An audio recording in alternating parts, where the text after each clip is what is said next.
Welcome to Truth Talk Live. All right, let's talk. The truth is, I can't hide it. I can't hold it no more. A daily program powered by the Truth Network, This is kind of a great thing, and I'll tell you why. where pop culture, current events, and theology all come together. Speak Your mind. And now, here's today's Truth Talk Live host.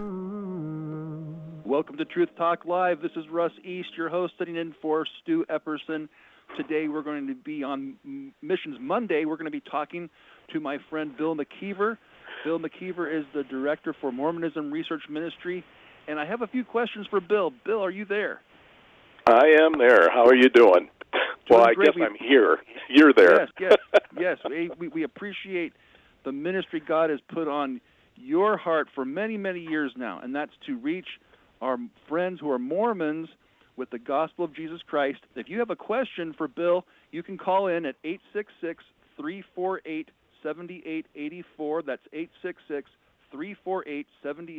We're going to touch on a couple of things here that I think we're going to.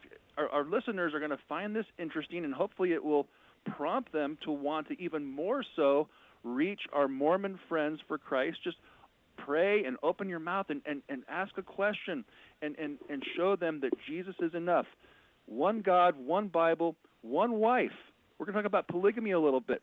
Now, Bill, is it true, and steer me in the right direction, as a Mormon leader, let's just say if you're a Mormon leader or you're just an everyday Mormon, if you are married and your spouse dies, and you've gotten sealed in the Mormon temple with that person, but that person dies, you're a surviving spouse, and you remarry. Now, if you get married into the temple again, are you going to have two wives in heaven, according to Mormonism? Well, it all depends. It's a concept it's a phrase out here called celestial polygamy. And what that means is that in the case of death, if a man has been sealed for eternity, not only time but eternity, to a woman, and that woman passes away, if he were to get remarried to another woman and sealed to her in the temple also for eternity, yes, he has the hope, according to Mormonism, that he will be with that woman as well. Now, the catch is she cannot be sealed to another man. Men can be sealed to more than one woman. Women cannot be sealed to more than one man. And that is very important to understand. Let me give you an example. The 17th president of the Church of Jesus Christ of Latter-day Saints, Russell M. Nelson, who's going to be 101 here very soon. Russell M. Nelson was married to a woman named Dancell White. She died in 2005. Russell M. Nelson then remarried. He was married to a woman named Wendy Watson in 2006. Wendy Watson had not been sealed to another man prior to her marriage to Russell M. Nelson. So what you can say, if Mormonism is true, which I don't think it is, but they do, but they firmly believe, Russell M. Nelson and Wendy Watson believe that they are going to be married in the hereafter, along with Dancell White being a part of that trio. The same is true for Dallin H. Oaks, who's a member of the First Presidency. He also was married to a woman who died in 1998. Her name was June Dixon. He remarried a woman whose name was Kristen McMain in the year 2000. And Dallin Oaks firmly believes that he is going to be married to both women in the next life. So, yes, this is still a part of Mormonism. I know we always hear from many Latter-day Saints saying, oh, our church has nothing to do with plural marriage, nothing to do with polygamy. And in a certain respect, that is true. They do not believe in practicing polygamy the way it was practiced in the 19th century. What I mean by that is you are not allowed in the Church of Jesus Christ of Latter-day Saints to have two living spouses at the same time. But you can certainly have a living spouse and one or even more dead spouses that you have been sealed to. And according to Mormonism, they hope to be spending eternity with all those that have been sealed to them for eternity. So is this new and everlasting covenant, if I understand it correctly, this is the formal term for this. Am I right on that, Bill? Well, polygamy has been referred to that way, the new and everlasting covenant, yes. And that is something that certainly Joseph Smith brought about. You see this in section 132 of the Doctrine and Covenants, which is kind of an interesting thing, Russ, is if polygamy was really dead and not even a part of Mormonism at all, why is section 132 still in their scriptures? It's still there. I remember having a conversation with a sister missionary at Brigham Young's home, the Beehive House, and the question was raised if the current president was to reintroduce polygamy again and say that it's perfectly okay, would she be a part of it? And she said, well, I'd have to pray about it. My thought is, well, why would you even have to pray about it? It's still a part of your theology. It's a part of your scripture. If the prophet says do it, shouldn't you listen to what he's saying and engage in that practice? Now, is this new and everlasting covenant, this plural marriage, this polygamy in heaven, is this a prerequisite to reach the highest level of the celestial degree of glory in the Mormon concept of heaven? Is this a prerequisite to become fully exalted and to reach godhood? Well, plural marriage, no. But they do believe that you must be married in a temple for eternity. But this is a significant switch in LDS theology. Let me explain why. Brigham Young, who was the second president of the Church of Jesus Christ of Latter-day Saints, in 1866, he taught the only men who become gods, even the sons of God, are those who enter into polygamy. And then in 1873, he taught, now, where a man in this church says, I don't want but one wife, I will live my religion with one, he will perhaps be saved in the celestial kingdom, but when he gets there, he will not find himself in possession of any wife at all. He has had a talent that he has hid up. So Brigham Young was hinting, yes, you could get into the celestial kingdom, but let's not forget, in Mormon theology, there are 3 levels within the celestial kingdom. And you're hoping to get to that top level because that's where you get all the benefits of exaltation. Bill, stay with us. Stay with us. We have to take a break. We'll be right back. You're listening to Truth Talk Live. Call us with your questions, 866-348-7884. Welcome back to Truth Talk Live. This is Russ East, your host. I'm with my friend Bill McKeever, Director for Mormonism Research Ministry. You can go to mrm.org. That's mrm.org, and you can find all kinds of wonderful resources as to how you can better reach your Mormon friends for Christ. We've been talking about polygamy and how it relates to Mormon teaching, and so we want to keep moving along on this topic about these 3 levels of heaven, and in the requirements to become a god, godhood, exaltation, and so forth. We can talk more about that, but let me just ask you this question, Bill. Do Mormons teach that Jesus had more than one wife? Was that ever a doctrine taught by a authoritative figure in Mormonism, or has that been done away with? What do you say to that, so we can get it right, so we can understand what this church really believes?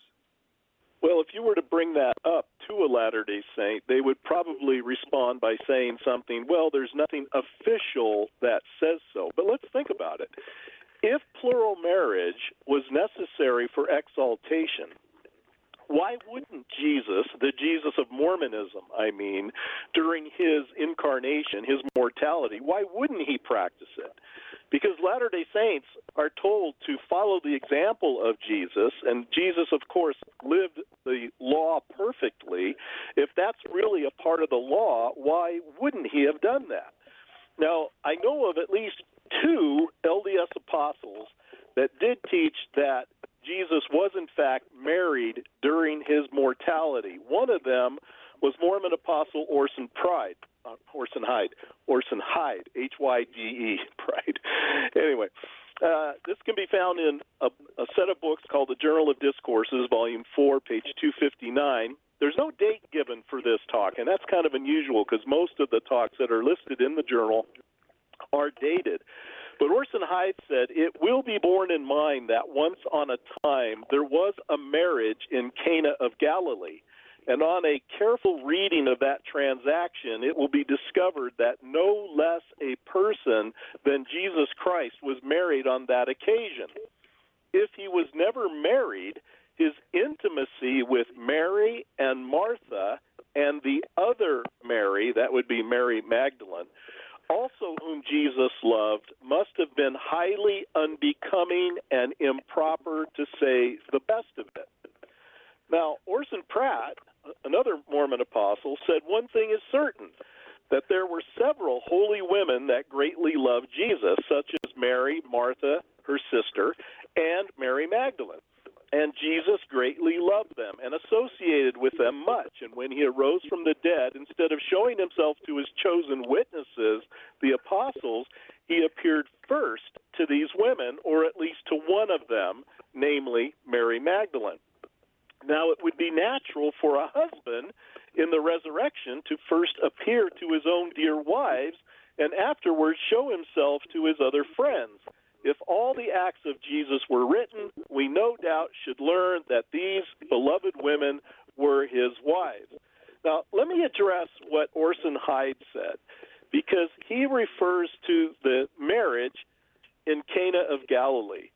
Now, first of all, the Bible tells us that Jesus was invited to that wedding.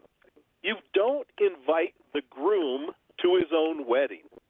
So that just makes no sense at all. But certainly, these two men, we do have on record as stating that they believed, at least, that Jesus was, in fact, married, and not just to one woman, but in this case, according to these quotes, he was married to at least 3 women. There's no mention of this at all in the New Testament. This is just made up whole cloth, and it's made up in order to try and justify the teaching of plural marriage by making it look like Jesus participated in it. But yet, during the polygamy period in Mormonism in the 19th century, they also argued that God the Father was a practicing polygamist. So while they talk often about God and Heavenly Mother, you can imagine if you're a Latter-day Saint living in the 19th century, it wouldn't be just God and Heavenly Mother, it would be God and Heavenly Mothers, plural. Wow. So you see, for everyone listening out there, the reason why we're bringing this up is not to be hateful, it's not to be mean. We just want you to understand that these guys that come on their bicycles to your homes, these Mormon missionaries, we want to reach them with the true gospel because they've been taught some very disturbing, wrong teachings about the nature of God, his character, who he is, and what he's done, and so forth.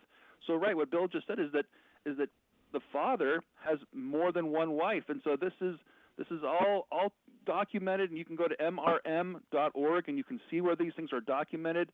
What about Islam and the connections there? Would you say that, I'm just wondering, do you think God never condoned polygamy? Like we know that Jacob had, a couple concubine kind of ladies, that bore him some children and things, and God never condoned that, and David and Solomon, we know all of this, but God never condoned that. God never commanded that. He ordered Adam and Eve, and then you look in the New Testament, and it's one. You're a one-woman man, right? Your wife.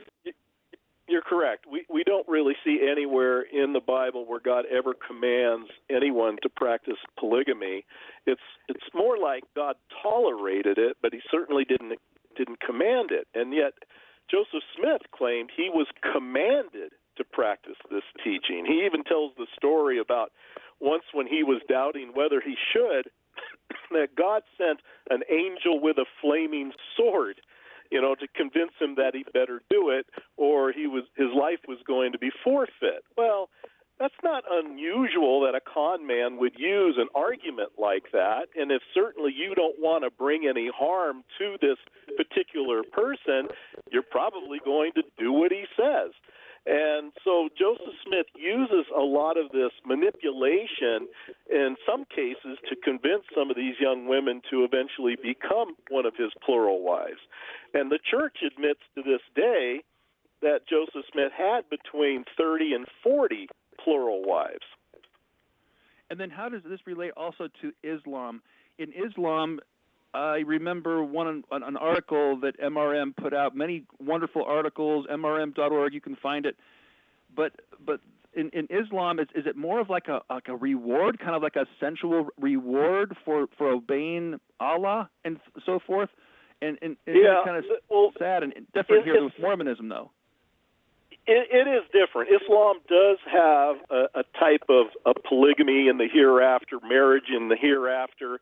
You can see Surah 52:21, for instance, that says, "And those who believe and whose offspring follow them in faith, to them shall we join their offspring, and we shall not decrease the reward of their deeds in anything." So it kind of hints to this idea of a family unit in the next life. But from what I understand in Islam, there's a lot of disagreement, and there's not a lot of clarity as to how all that plays out. So I guess it would probably matter as to which Muslim you're talking to. However, when it comes to Mormonism, a lot of what they believe in the hereafter has been written down. It's been spoken of in general conference. It's been talked about in a lot of books written by their leaders. So we have a lot more clarity, I think, when it comes to Mormonism over Islam. Got it. Well, listen, we really appreciate you being on, and I want to just encourage our listeners from Toledo, Ohio, from Dayton, Ohio, Lynchburg, Virginia, just all over North Carolina, and the Triad, and the Triangle, and Charlotte, Spartanburg. We have a lot of people listening out there right now, and the Mormon missionaries are out there 24/7, and we've got to get better equipped in how to reach them with the gospel, right, Bill? Absolutely. Absolutely. Yes. And so give Bill, send him an email, go to the website, and you'll find that Bill and Eric and his whole staff there, they have great resources, and we'll connect you with them. Bill can come out and speak at your event. It'd be a great time to have a great workshop on reaching Mormons for Christ. So stay with us. I've got a friend of mine named Fred Wilson who was in the country of Ghana in Africa and did a huge outreach to help churches better reach Mormons for Christ under Utah Partnerships for Christ. Stay with us. Thank you, Bill, for taking time out to be on Truth Talk Live. My pleasure. Truth Talk Live. Welcome back to Truth Talk Live. This is Russ East, your host. I'm sitting in for Stu Epperson, and so excited that you are with us today. Another big shout out to our friends in Toledo, Ohio, Dayton, in Richmond, Virginia. Just so glad that you are with us. I've got my friend, his name is Fred Wilson, and Fred gave me a phone call, and he told me that he had a heart to reach Mormons in Ghana, Africa. And so, Fred, do you remember that phone call you made a number of months ago? Yes, I think it was maybe about a year ago when we had our initial conversation where I caught you on the riverbank as you were waiting for some young people to come down the river from rafting. They were doing some rafting. They were doing some tubing. Yes, they were on a mission trip to Utah. It was their day off, and I was just waiting for them to come down. I was taking some video of them, pictures and all, and then I get this phone call, random phone call from the Fred Wilson, and Fred tells me that he lives in the Washington, D.C. area and that he has a heart to reach Mormons in Ghana. And so he said, could I come out to Utah? Could I come out and learn about the culture? Could I get more acquainted with what Mormons believe and how they think, and can I meet some people out here? And so actually you had a chance to come out to Utah, and we were able to get you introduced to Bill McKeever and Eric Johnson at Mormonism Research Ministry, who we just had on the program, and we were talking about some of the kind of the more disturbing, obscure teachings of Mormonism that should prompt us all the more to reach them with the gospel. It should do that to us. But today, I'm so excited that you're with us, Fred, because you had a chance to go to Ghana after you came to Utah. You went out to Ghana. Can you tell us, first of all, what sparked up this whole interest in reaching Mormons in Ghana? Can you pinpoint that, or can you just kind of share? Was that kind of a personal moment with you and the Lord? Did you have Mormon missionaries come to your home? What was going on there? Oh my goodness. I have been on a journey probably, I think, for the past 5 to 6 years. I have been going on mission trips around the world since 2014. I've been to Caribbean countries.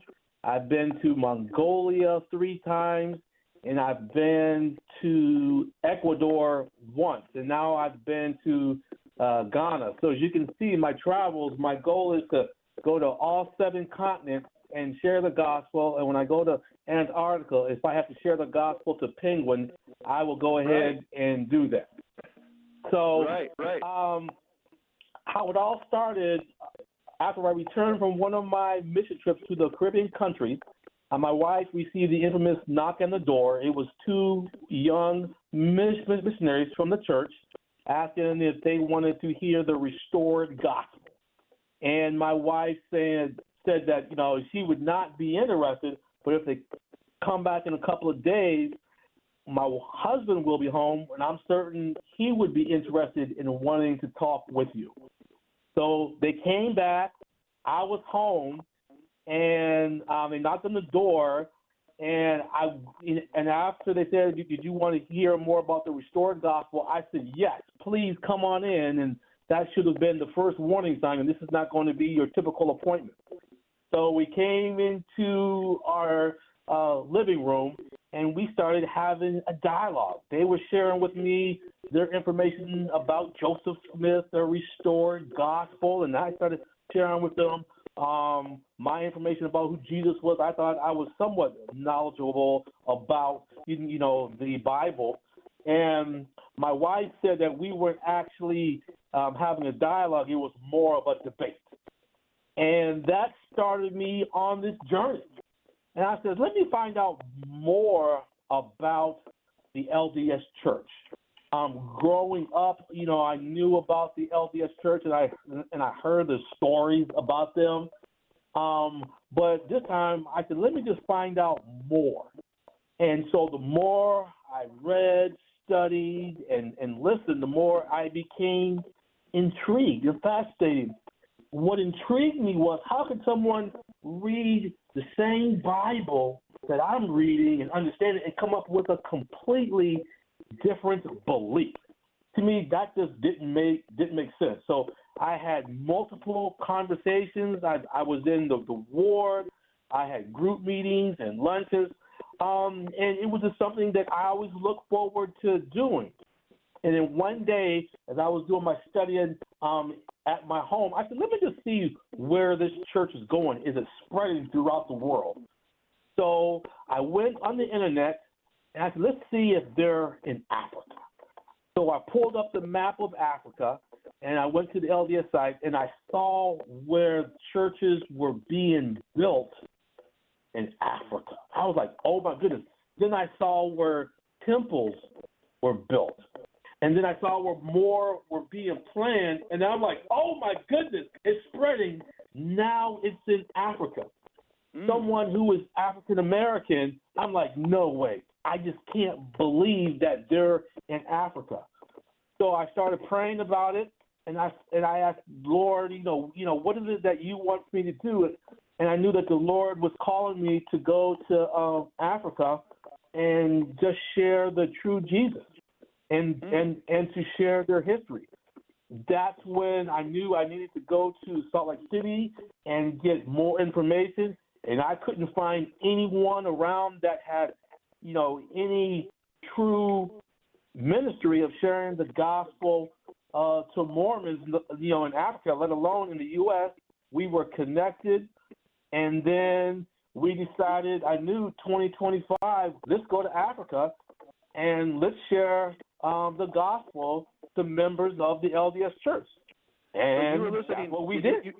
And you were listening to a podcast, I believe, with Bill McKeever and Marv Cowan, who's a gentleman who's been doing ministry in Utah for a long time. I think you talked with him, and he said, well, maybe get in touch with this Russ guy, or Bill, yeah. or just get talking to these guys over here in Utah, and then one thing led to another, and then all of a sudden now the doors start to open, and we start making some connections with people that are in Ghana through some connections we had that the Lord gave me here in the United States, and boy, we had some challenges.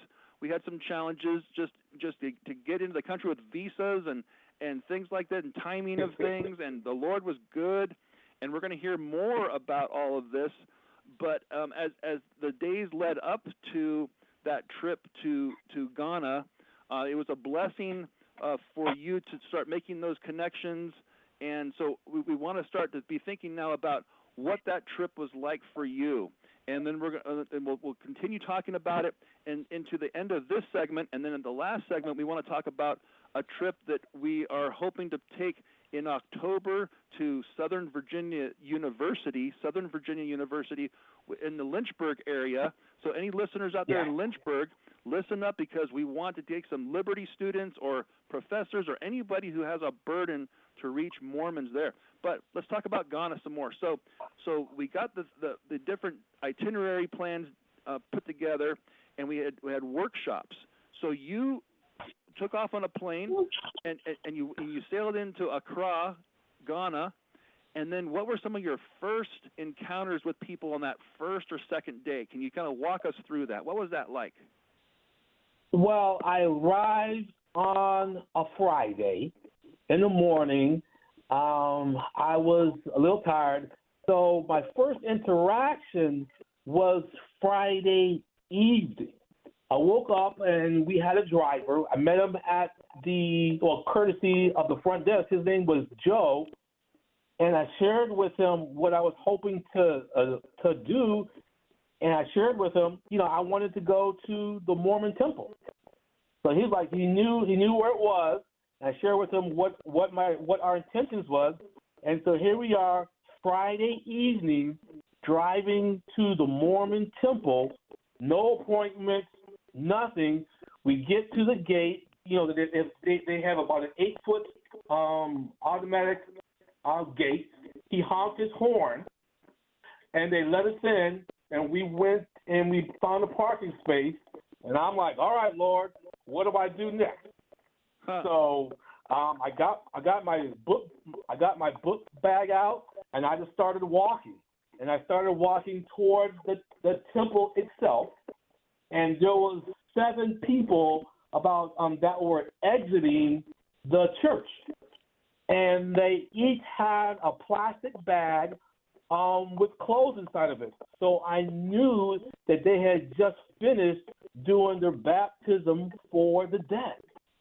And I went up there to share with them, I'm an American. I shared with them why I'm in Ghana. And I asked them to, tell me about their faith.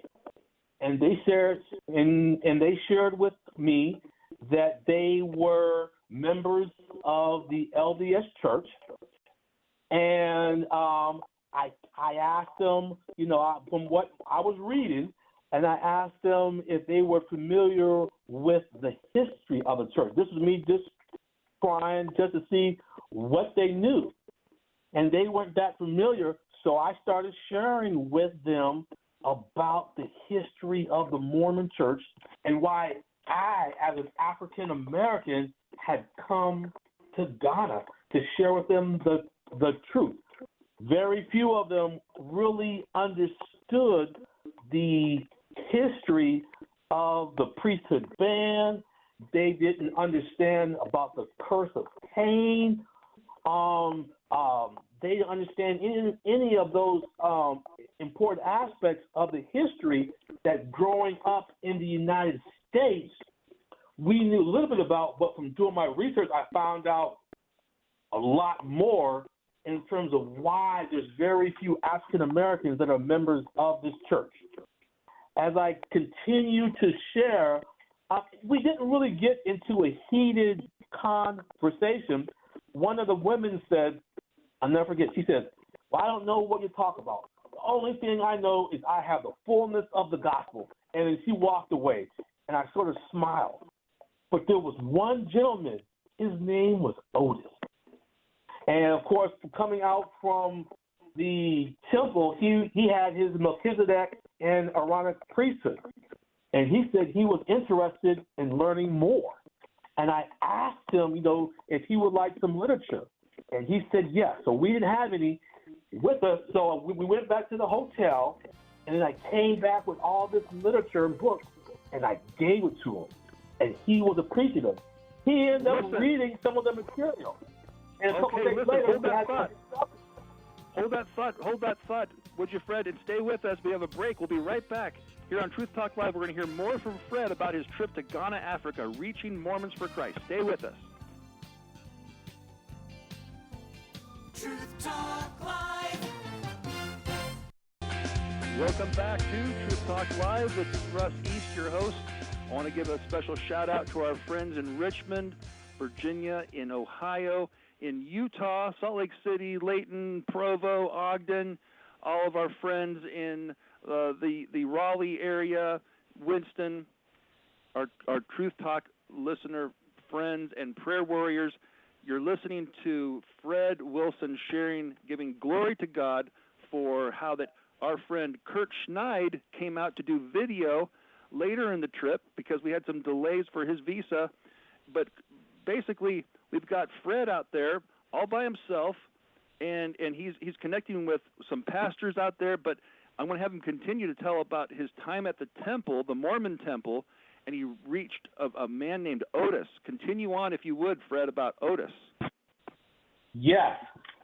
So we came back from the hotel, and I was able to provide Otis with some material about the history, and one of the books was, I think, the 41 Questions about the Mormon Faith, written by Sandra Tanner.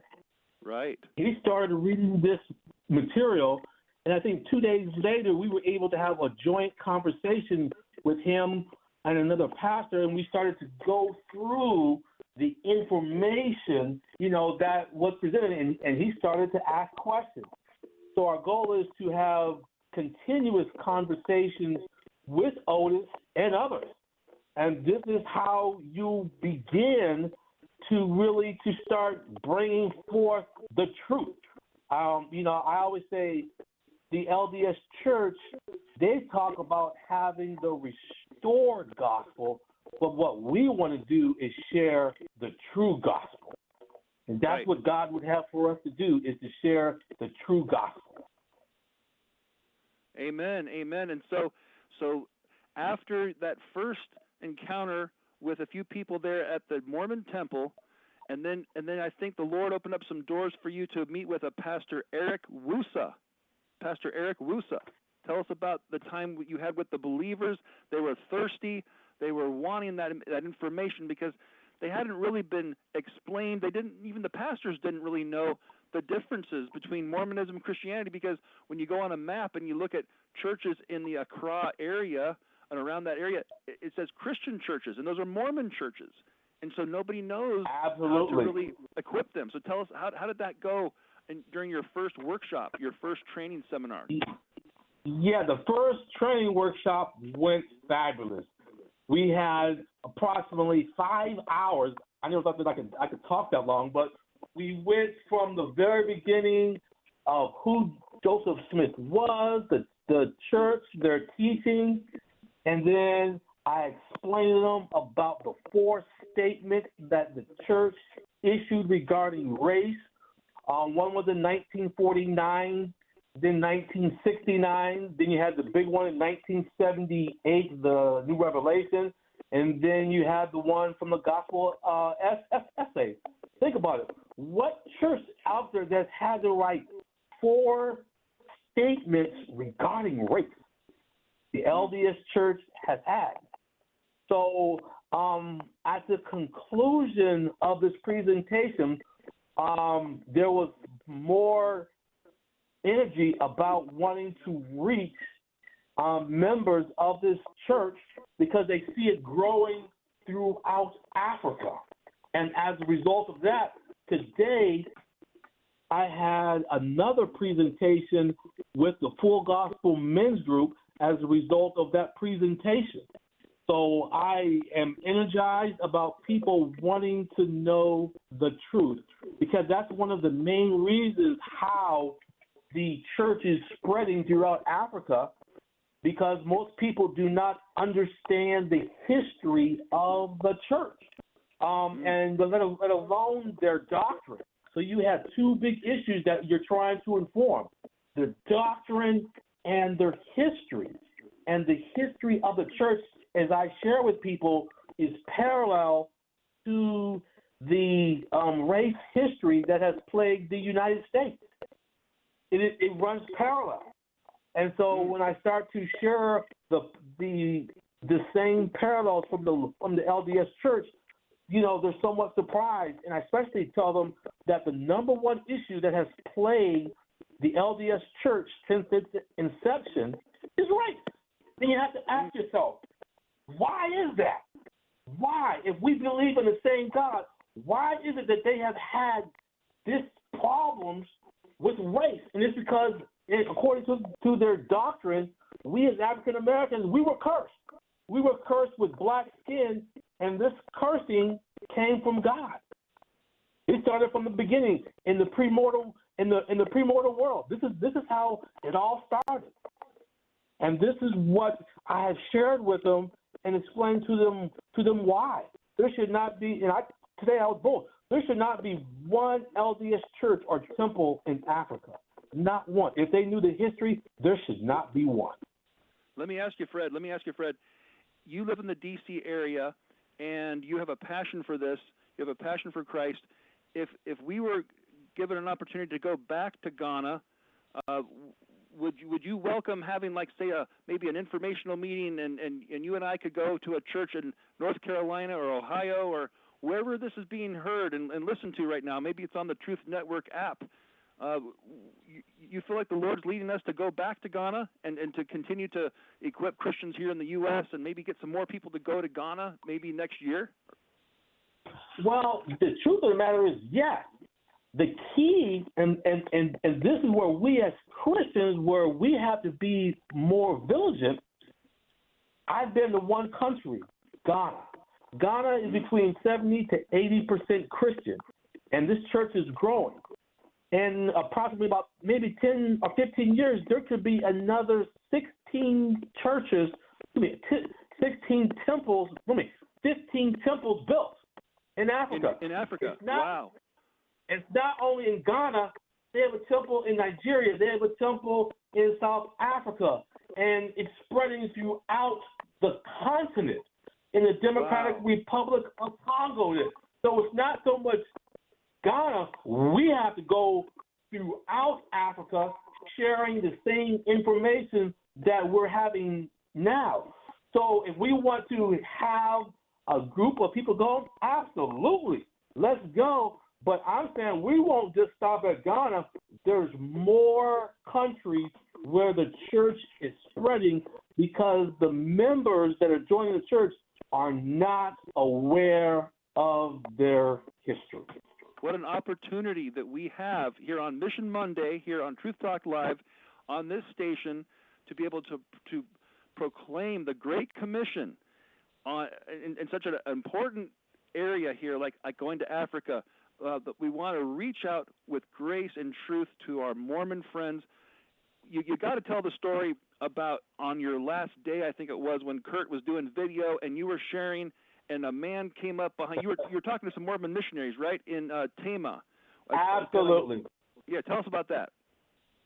This is the power of the Holy Spirit. On our last day in the evening, around 6 o'clock, there was a Mormon ward of maybe 50 yards from where we were staying. It was close enough you could throw a rock and you could hit their property. So I was like, let's go out there, because all day long we didn't see anyone there. Then in the evening we saw people riding bikes and we saw some lights on. So I said, let's go. Again, no appointments. So we get our bags. Kurt got his camera, and we walked across the street. And there were two missionaries there in the parking lot on their bicycles just getting ready to leave. One was from Papua New Guinea, and the other was from South Africa. And I asked them, I shared with them why I have come to Ghana. I'm from the United States, and I asked them if I could ask them some questions. And then, we started talking, and I shared with them I am not a believer of the church. I was right up front. And then I was trying to tell them I did not believe in the teachings of Joseph Smith. And then I asked them, were they familiar with the history of the Mormon Church? And they said no, they heard some bits and pieces, but they were not. So I started sharing with them more. Then I started to read passages from the Bible. We didn't really get that much into an agreement. We started talking about agency, where they took the position that through agency, we have the ability to choose, how we want to believe as a result of agency. So at the end of our conversation, I knew we weren't going somewhere. So I asked them if they had been to the house where we were staying, which was a YWAM house. And for those listeners that are not familiar, YWAM stands for Youth with a Mission. There's individuals that are a part of this ministry around the world whose main purpose is to assist in understanding the importance of discipling and how to disciple others. And it's mostly with young people. So I asked them if they wouldn't mind coming over to the YWAM house and meet people, that were there. And they said, sure. So, Fred, guess what? I'm so sorry, Fred. We've got about 40 seconds left, unfortunately. But let me just say that a man made a profession of Christ or some type of a commitment to Christ that was listening to your conversation to the Mormon missionaries, right? Absolutely.